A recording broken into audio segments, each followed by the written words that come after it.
quel que soit côté où restez branchés sur Tranglé Boys Info TV News. Nous-mêmes, nous pas fait nouvelles, nous bail nouvelles nationales et internationales sans fausse côté. Voilà, un gros bonjour pour toutes fidèles internautes Info News TV. Nous avons Hôtel Caribé Convention Center, côté n'a assisté avec un atelier de travail. C'est un atelier qui est basé sur l'inclusion des personnes handicapées dans le système d'éducation, dans le système éducatif haïtien, pour plus de précision. Donc, atelier ça qui a fait en bas gros bourrade l'UNESCO et puis le ministère de l'Éducation nationale. Nous avons un représentant du ministère de l'Éducation nationale qui était là en remplacement du ministre de l'Éducation nationale et de la formation professionnelle qui c'est Yves Roblin. Nous avons Géna Joseph pour le secteur handicapé. Il est le secrétaire d'État à l'intégration des personnes handicapées. Et bien, dans le cadre de l'atelier ça, il y a plusieurs représentants du secteur non seulement handicapé, mais ministère de l'Éducation nationale, monde qui est dans le système éducatif là. Et par exemple, nous avons des professeurs, des enseignants, et nous avons tout des syndicalistes que nous avons tout dans la salle là. Donc, dans le cadre de l'atelier ça, pour tabler sur le plan décennal, pour capable intégrer le monde handicapé dans le système. Et puis, l'autre objectif que l'atelier ça a visé, c'est pour capable et permettre de produire des écoles de qualité dans le système éducatif haïtien. Nous allons permettre de suivre discours l'un après l'autre et chaque représentant de l'UNESCO, représentant du ministère de l'Éducation nationale et également représentant du secteur handicapé en Haïti.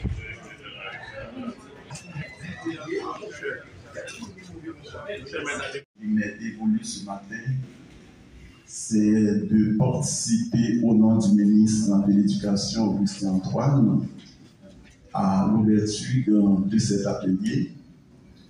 Un atelier portant sur l'éducation inclusive, thématique figurée de la Déclaration universelle des droits de l'homme, l'article 26, mais aussi de la Constitution haïtienne de 1987, dans ses articles 32 à 32 et point 9, mettant l'accent sur le respect du droit à l'éducation, pour parler aussi de la gratuité de l'enseignement. Deuxième élément qui est très important, c'est que nous autres du ministère de l'Éducation, nous avons opté pour une approche systémique, puisque les phénomènes sont globaux pour répéter un grand sociologue Maurice Georgievitch. Et on se réclame aussi de l'école de Palo Alto en psychologie, qui voit le patient dans toute sa globalité. Il ne faut pas que le patient soit d'un coup qui essaie, parce que si on veut améliorer l'éducation par le biais de l'accroissement de l'accès, permettre à ce que tous les enfants qui sont en âge à l'école soient effectivement à l'école, eh bien, il faut que les autres secteurs soient concernés, que ce soit la politique, que ce soit le social, etc. Évidemment, on peut retrouver cette approche systémique au niveau de la mission du ministère de l'Éducation qui s'éclate dans le plan d'éducation, que ce soit la question de l'accès des enfants à l'école, que ce soit l'amélioration de la qualité d'enseignement. Il faut dire que la mission que nous avons au niveau du ministère de l'Éducation, on s'est fixé, c'est que nous voulons que tous les enfants qui sont en âge à l'école soient effectivement à l'école, que ce soit des enfants normaux, des enfants vivant avec des parents, que ce soit des enfants, je dirais, handicapés, dans un cadre d'équité, que ce soit des enfants en domesticité. Il faut penser aussi aux enfants ruraux. Et nous allons un petit peu plus loin, même des enfants, des mineurs qui sont en prison, qui sont en contravention avec la loi. Il faut penser à une éducation pour ces enfants-là. Et même des enfants qui étaient à l'école, mais pour une raison X ou Y, ces enfants-là ont abandonné, il faut les ramener. Ce sont des enfants déscolarisés. Il faut que tout le monde ait une place assise à l'école. C'est figuré dans les différentes littératures produites sur le secteur. Et que nous autres, nous avons un plan décennal que nous avons déjà exposé. Évidemment, c'est un plan décennal 2020-2030. L'année de base 2024-2020 à l'année d'horizon 2029-2030. Et que nous voulions que tous ces enfants-là soient à l'école et que nous passions de quelques 25% au niveau de l'enseignement de base à quelques 50% à l'horizon temporel 2030 qui coïncide aux objectifs de développement durable dont l'élément essentiel, c'est un enseignement axé,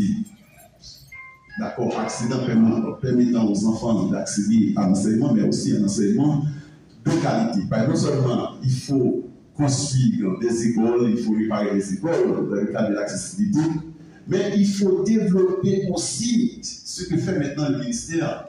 Il faut développer des mécanismes pour lesquels les gens peuvent maintenir les enfants à l'école, parce que nous avons un secteur marqué par des taux de redoublement et des taux d'abord de l'importance, que nous savons couramment, des années élèves gaspillés.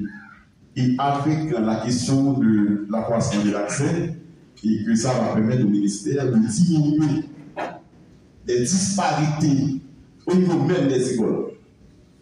Parce qu'on ne peut pas avoir de grandes écoles, des écoles UPI, des écoles de type alsacien et des écoles de seconde chance. Je ne peux pas parler d'écoles honnêtes. Les écoles de seconde chance sont des écoles où l'on véhicule un enseignement de faible qualité. Le rôle de l'État, il faut rechercher un certain équilibre. Voilà pourquoi il faut que l'État, nous autres, au niveau de l'État, nous travaillons pour qu'on puisse arriver à un enseignement de base qui est accessible à tout le monde.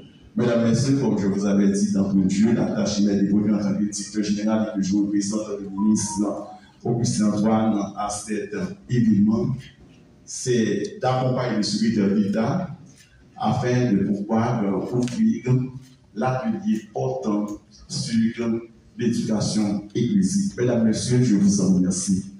À l'ouverture officielle de cet atelier, témoigne de l'intérêt et l'engagement du bureau du secrétaire d'État à l'intégration des personnes handicapées pour veiller à l'application de la loi haïtienne du 13 mars 2012 portant sur l'intégration des personnes handicapées. Cette loi départit et définit clairement les responsabilités de chaque ministère en vue de favoriser le dialogue et l'écoute pour identifier les besoins, les attentes et les aspirations des personnes handicapées et leur proposer un accompagnement adapté.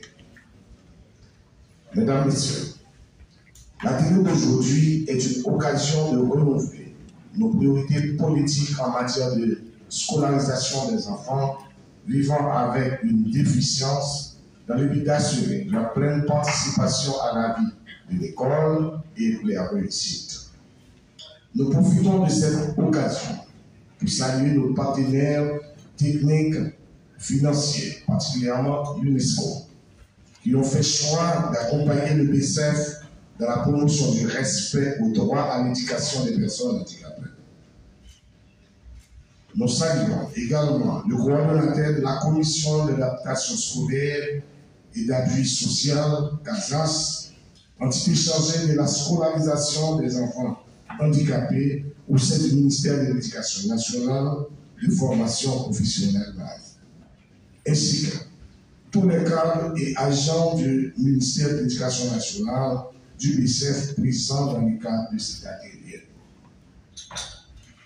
Mesdames, Messieurs, permettez-moi de vous rappeler que l'exclusion des enfants handicapés de l'éducation représente un obstacle majeur aux normes d'équité et de justice. En ma qualité de secrétaire d'État des personnes à l'intégration des personnes handicapées, je plaide pour une plus grande cohérence dans l'action gouvernementale à l'égard des enfants handicapés. J'invite l'ensemble des ministères à respecter les vues de la loi du 13 mars 2012 et prendre en compte des politiques publiques qui favorisent l'inclusion réelle des personnes handicapées dans tous les secteurs de la vie nationale. Mesdames, Messieurs, qu'il me soit permis de vous rappeler que le ministère de l'Éducation nationale et des formations professionnelles, dans son plan décennal éducation-formation, version 2020-2030, l'intérêt d'ici à 2030, selon les ODD 4, les réalisations d'Haïti qui sont d'améliorer les inégalités entre sexes dans le domaine de l'éducation et assurer l'égalité d'accès des personnes vulnérables, y compris les personnes handicapées. Les autochtones et les enfants en situation vulnérable à tous les niveaux d'enseignement et de formation professionnelle.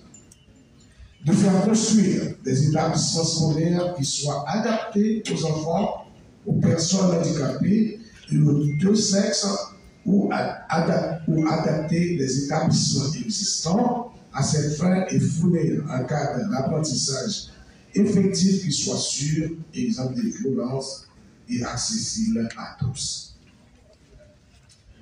Il a aussi mentionné dans la version 2020-2030, en résumé, qu'au cours des 10 années du plan décennal, de nombreuses actions seront entreprises pour prendre en compte de façon efficace les besoins éducatifs spéciaux des enfants vulnérables, enfants non scolarisés, enfants en domesticité, enfants en situation de handicap, en mettant en place un système décentralisé de gouvernance sur l'approche inclusive.